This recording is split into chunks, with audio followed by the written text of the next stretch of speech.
Today we've got a special guest. I had a chance to catch up with him on a Zoom interview, and we're going to share that with you today because it is Freedom Friday. Now listen, whether you're driving home right now and it's closer to the end of the day, or you're able to get a hold of our show early in the morning, today is a special day. We're asking people to stand up, open up, and show up. So listen carefully to this program. We're going to give you some hope today. Let's dive in. All right, Mark Meckler is with us, one of my heroes. I have a hard time thinking of anybody doing more than you to restore America's Constitution out there. So thanks for what you do with Convention of States, what you've done for years with the Tea Party, and right now in this moment being called upon to help save us from these tyrannical orders. That's the real pandemic across the country. Thank you, brother, for the time, and thanks for what you're doing. Absolutely. Glad to be with you. And I got to say, Rick, before we go on, and when I think about people who are wired just like I am, who are in the fight just like I like, there's nobody I'd rather stand with. I'll be in a foxhole with you any day, brother, in any fight. I appreciate it. Well, I appreciate you saying that in a grunt-style shirt. See, I'm feeling I didn't dress appropriately. I got a 5'11" shirt on, but it doesn't look like a 5'11". I like it.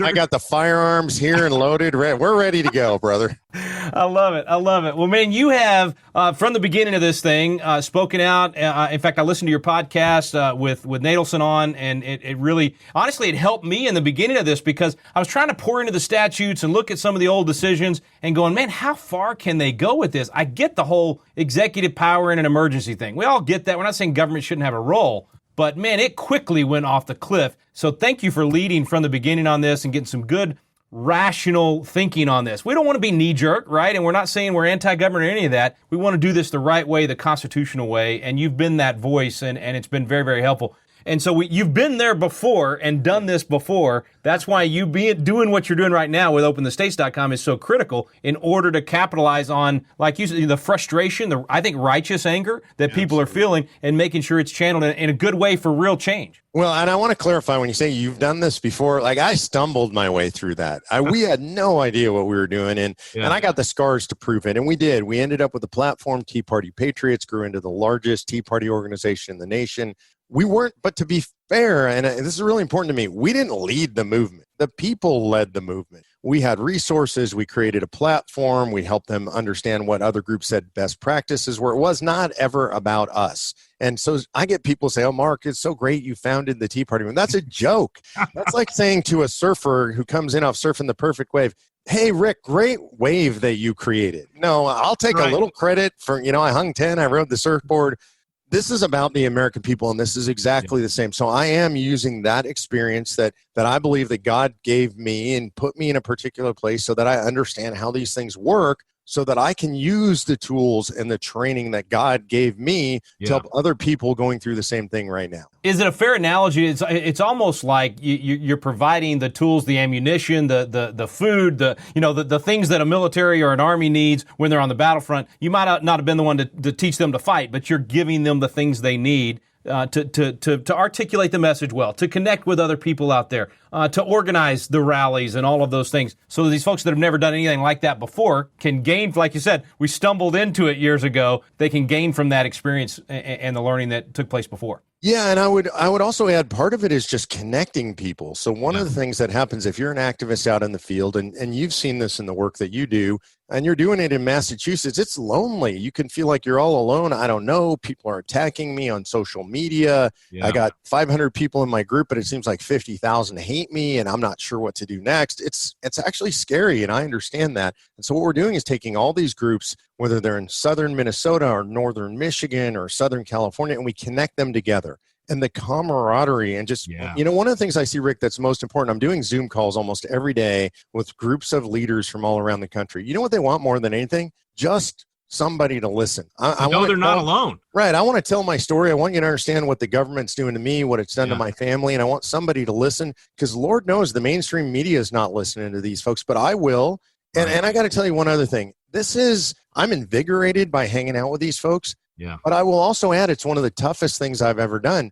All day long, listening to the stories that what's happening in these people's lives. They're losing lifelong businesses. I talked to a guy that owns 5 restaurants up in Michigan, and they're all shut down. He has blood cancer right now. He's got medical expenses that he's got to cover of at least $3,500 a month. He's got no money coming in. Yeah. He's going to have to make a decision. So, the restaurants they're not running. What's he going to do? Open them up, and they're threatening to pull his liquor licenses and everything else and destroy his financial life. He's got nothing other than that to leave his kids. He's making life and death decisions, and nobody in government cares about him at all. And multiply that by millions, literally millions of people experiencing that. And even in these states that are pseudo-opening, like our own state of Texas, where the governor's bragging on opening Texas, how can you say you're opening Texas if that same restaurateur, 25% capacity? How are you supposed to make any money at 25% capacity, let alone the fact that it's this slow roll that's hurting people? I'm frustrated with our own governor, man. I'm frustrated with these Republicans that are supposed to be our guys, you know? Well, and in Texas, I was on Daniel Horowitz's podcast today, and we were talking about this.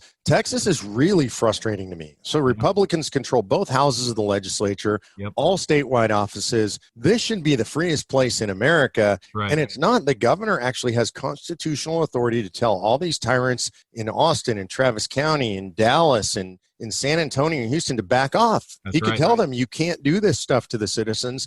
And the governor won't do that. He will not set us free. This whole Shelley Luther thing, the governor tried to act like a big hero in Dallas. He wasn't a hero. No. He was the villain. She got thrown in jail under his executive order. That's right. He refused to pardon her. It was the Supreme Court that got her out. And here's the thing I want people to know about Shelley Luther. She's still in jeopardy. It was a habeas petition. She's out pending this thing. They could still throw her in jail. They can still fine her. And you know what the governor's done about that?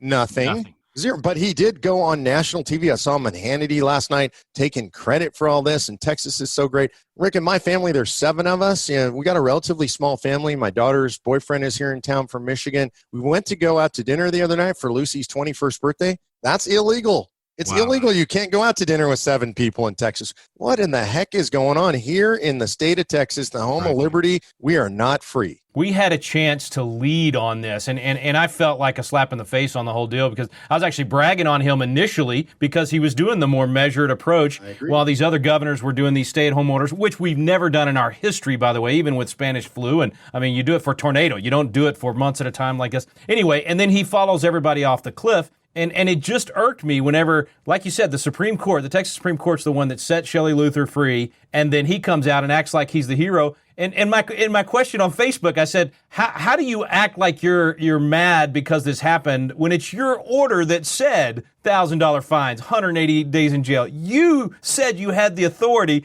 to control the movement of every human being in Texas. I mean, you talk about a power grab. It's unbelievable, and it's right here in the come and take it state of Texas. Mark, stay with me, brother. We got to take a quick break. Mark Meckler, our special guest today. You're listening to Wallbuilders Live. We'll be right back.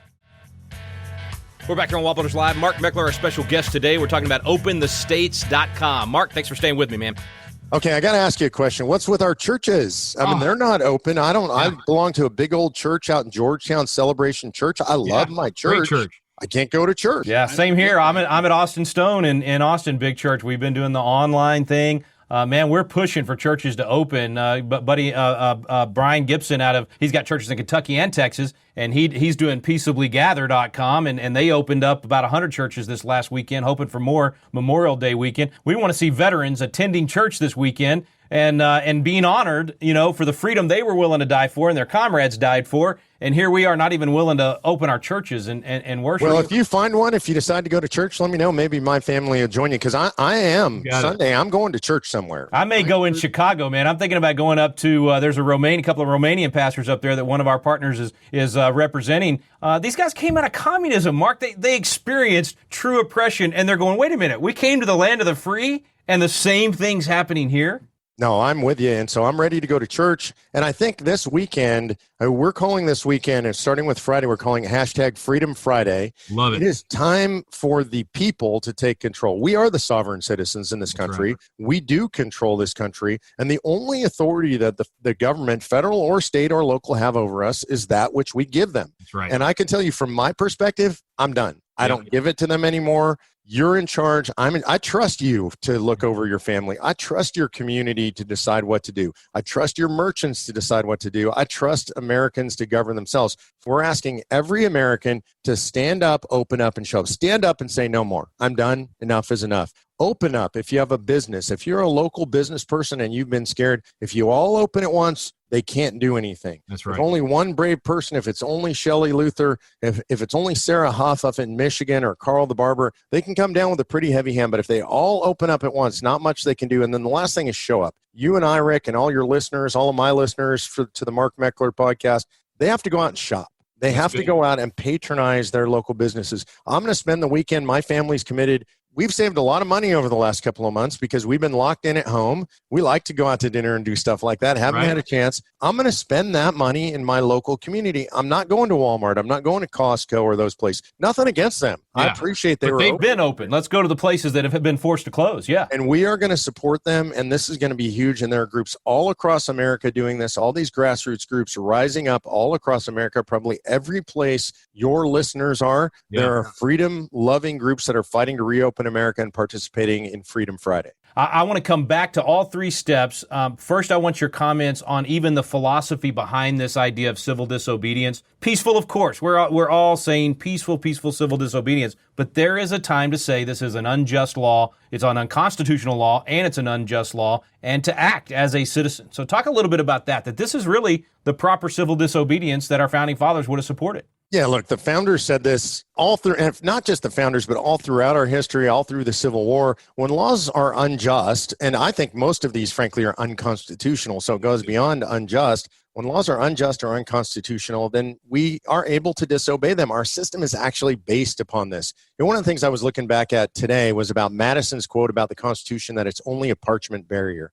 He didn't mean that there's anything flawed with the Constitution. It wasn't a slam on the Constitution. It was actually a call to us to say, you, the American people, are going to have to put the blood and the sinew and the muscle and the bones in the Constitution, because without it's just a piece of paper. People can write stuff down, whatever they want to write down, just ink on paper, unless we stand up and we hold that up and we provide the body of the Constitution. Amen. That's all we're doing when we say no more. You've gone too far. You've exceeded the bounds of the Constitution. You're doing things that are unjust or unconstitutional. It is fundamentally up to us to do this. This is a good thing in our society. It's not a bad thing. Yeah, absolutely agree. And of course, what we've been telling people, and I'm a gun guy like you're a gun guy, we take thousands of people through training and Constitution, intellectual knowledge, but also learning how to live out the Second Amendment. However, I am saying to all my friends, look, go do your civil disobedience. Don't put the AR on your chest, okay? It's just bad optics. You make us look bad. You make it look like we're crazy. It's going to give the government reasons to crack down. So be smart about it. Carry your concealed weapon if you have the permit, but don't do the whole AR thing over the chest. It just looks bad. I don't like that stuff at all. It's in my opinion, that's just false bravado. That's right. And it's doing things. My folks always taught me this. Just because you can doesn't mean you should, right? And so, look, I get it. There are states where you can sling the AR across your back and go to the Capitol. I would never, ever, ever do that. The narrative is bad. It's just trying to show off. You're trying to be manly or what. I just don't like it. I just think it's a bad look and people shouldn't do it. Be smart. Use your common sense. The enemy, the people who want to suppress liberty, that's the image they're going to choose. That's right. We saw it with the Michigan protesters. Look, I know the guys up there, Garrett Saldano, Ron Armstrong, the guys that organized this, 450,000 people on Facebook. That was 4.5 people that showed up with the ARs, right? Yeah. And they made everybody look bad, and we got to stop that from happening. Yeah, totally agree. Okay, so now, this Friday, Freedom Friday, # Freedom Friday, and what were the 3 steps? So we're wanting people to stand up. Oh, stand up. Stand up. So that means you, me, everybody, whether you have a business or anything, you got to stand up and say no more. Yeah. And there's a couple ways you do that. One is just tell everybody the best advertising, better than any other. It's not money on Facebook. It's not the radio. It's you talking to your friend or somebody from church or your kids or whatever and saying, you know what, we've had enough and we're done. So that means you got to stand up and say, I've had enough. One of the ways you can do that is tweet about this, tweet openthestates.com, use the # Freedom Friday. That's a way to stand up. So everybody, look, if you're listening right now and you don't do this, you're not standing up. I'm just saying. Silence is evil. If you're silent in the face of evil, it's evil. So you got a lot of listeners, Rick. So here's what I know is going to happen. There's going to be a lot of tweets.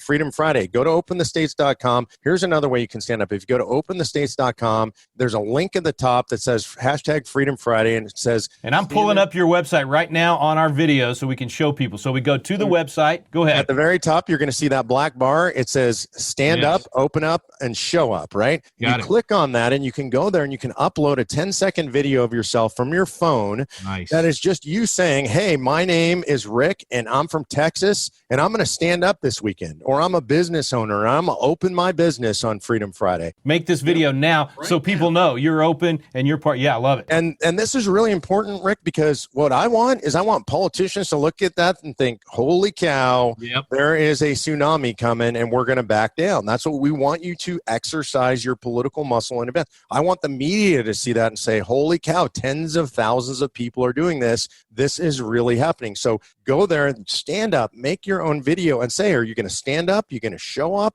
What are you going to do? You're going to open your business? Tell America what you're going to do and get all your friends and family to do the same thing. We're going to reopen America. I'm not waiting for the government. We were not made to wait for the government. That's not the country we were created in. It's not our DNA. Our DNA is to be patriotic citizens who are self-responsible. We're self-governing. That's what Freedom Friday is all about. That's so good, man. I've already kept you longer than I said I would, but I want you to tell people real quick for Open the States. They can also go to that homepage, scroll down. I'm showing them right now. First of all, the video is fantastic, but scroll down to the map, click on your state. You can actually connect with people in your state. You can post on the forum. You're basically preempting people getting thrown off Facebook here and creating a forum where we can talk to each other and see what all's going on. Yeah, this is happening. These groups are being thrown off Facebook. The largest group from Michigan, 450,000 people erased from Facebook. It's happening to lots of groups. My friend Mike Ruthenberg has a group down in San Diego. They're being censored in their group, what they can and can't talk about. If you go hang out at openthestates.com, click on your state, you're going to see the real deal. You're going to connect with people who are doing the real thing in your state where you can participate. I love it. I love it. Okay, Mark, last thing before I let you go, because you covered this so well with Daniel. I hate to ask you to do this in 60 seconds, but, you know, the Tea Party was incredible, had a huge impact, and then just seemed to wither away. And Daniel asked you about this, and I thought your answer was fantastic. But tell me about your hope for saving America going forward and what we can do with this movement to capitalize. So, look, I think we learned a lot from the Tea Party movement. We learned that the 8th grade version of civics, where you just elect people and they go do the right thing, that doesn't work, right? That's not, you teach people this in Patriot Academy every day. That's not enough.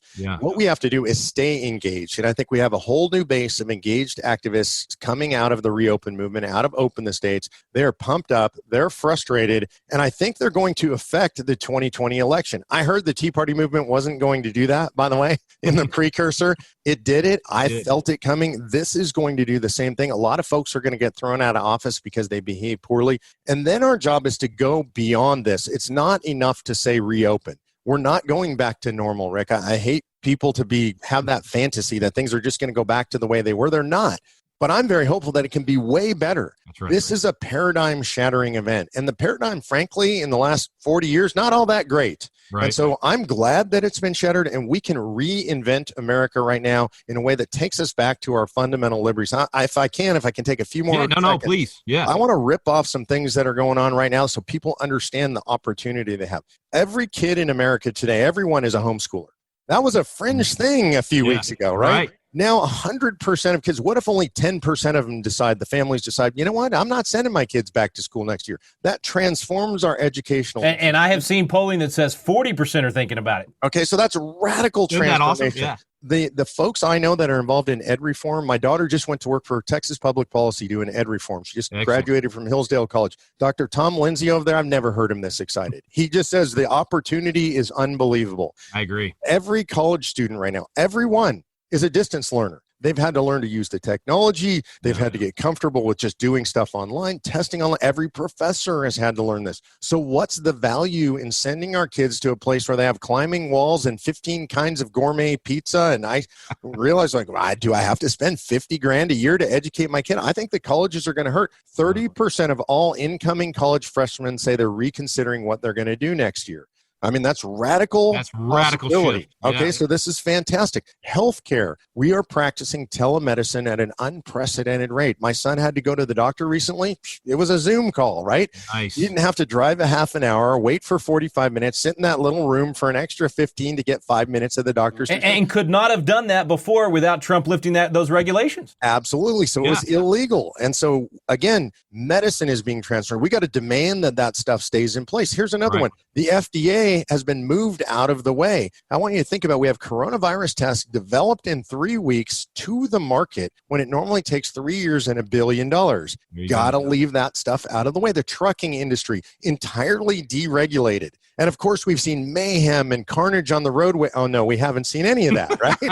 Right. And so we got to make sure that those things stay out of the way. And now what we have to do is say all of that stuff times 1,000. Yes. At the local level, we need to remove all this occupational licensing madness. We need to let Americans reinvent America. I think America, in our essence, in our hearts, we are a frontier country. That's right. We need the frontier as a country to exist. We came here, we came across an ocean, we landed in the east, we moved west. When we hit the coast, we ultimately went into space. I think it was a mistake to stop our space exploration, and not about space. We need that for the American soul. Yeah. And so I think the new American frontier is personal liberty. For 50 years, we've layered bureaucracy upon bureaucracy, law upon law. It's time to set the American citizens free. We are exceptional. We are entrepreneurs. We're inventors. We have a work ethic like nobody else. Just set us free. We will reinvent America. We will save the economy, not a bunch of bureaucrats and politicians in Washington, D.C. or Austin for that matter. Right. Oh, it's so good, Mark. And the soil is fertile at this point because people that never thought about this stuff before are saying, wow, wait a minute, maybe I do care about my rights. Maybe I do need to study the Constitution. Maybe I need to know what federalism is and how this thing should work. So they're going to be looking for answers. So the door is wide open. So I hear you saying you're going to take open the states and convention of states and the movement and all the grassroots that you've got across the country and keep going when COVID's over. The fight is not over. Restoring the Constitution and restoring liberty continues. Welcome back to Wallbuilders Live. Mark Meckler is with us today. We're talking about openthestates.com. And Mark, as we were going to break, just talking about the fact that, this is not over once the states are open. We've got fertile ground right now. And now is a great time to get people thinking about, talking about, studying the Constitution and getting involved. Absolutely. And I can tell you at the state level, talking to all these groups, they're invigorated and they understand they have power in their state legislatures and they're not giving it up. Yeah. And they're not going away. I think November is going to be very interesting. I agree. All right, brother. We are Dennis Prager Fireside Chat fans. So the most important question I have to ask you is the name of the dog that's right over your right shoulder because my kids are going to want to know. Okay. So I got to show you here. Yeah. Okay. So that's Gideon. Gideon, I love it. I don't know if you can see, but his bed says Gideon. I've been working to teach him to read because that's Gideon. Wait, over the left Oh, my goodness. Look at this. That's Levi over the left shoulder. It's a semi-matching pair of 175-pound Great Danes. Gideon, of course, named after Gideon in the Bible. I was going to ask if you had 300 of them or just the one. Yeah, I would if I could. My wife doesn't allow it. Just, I got a sort of a limitation on the gun collection. I got a limitation on the dog collection. Gotcha. She has some jurisdiction there, right? There's some jurisdiction and authority there. And she says 350 pounds of dog in the house is more than enough. Levi, by the way, is named after Levi Preston, a great Revolutionary War figure, one of my favorite figures. So those are the beasts, and you can see they're very excited about the podcast today. I love it. Mark Meckler, God bless you, brother. And where can people catch your podcast? Hey, they can find me at the Mark Meckler Show, iTunes, Stitcher. They can also go to markmeckler.com. They can subscribe there. We got a community going where people can hang out. I post pictures of the dog and the bass from the creek out front, the turtles and the snakes, and we got the whole thing going on at markmeckler.com. Excellent. God bless you, brother. Thanks for joining us today. God bless you too. Thanks, Rick.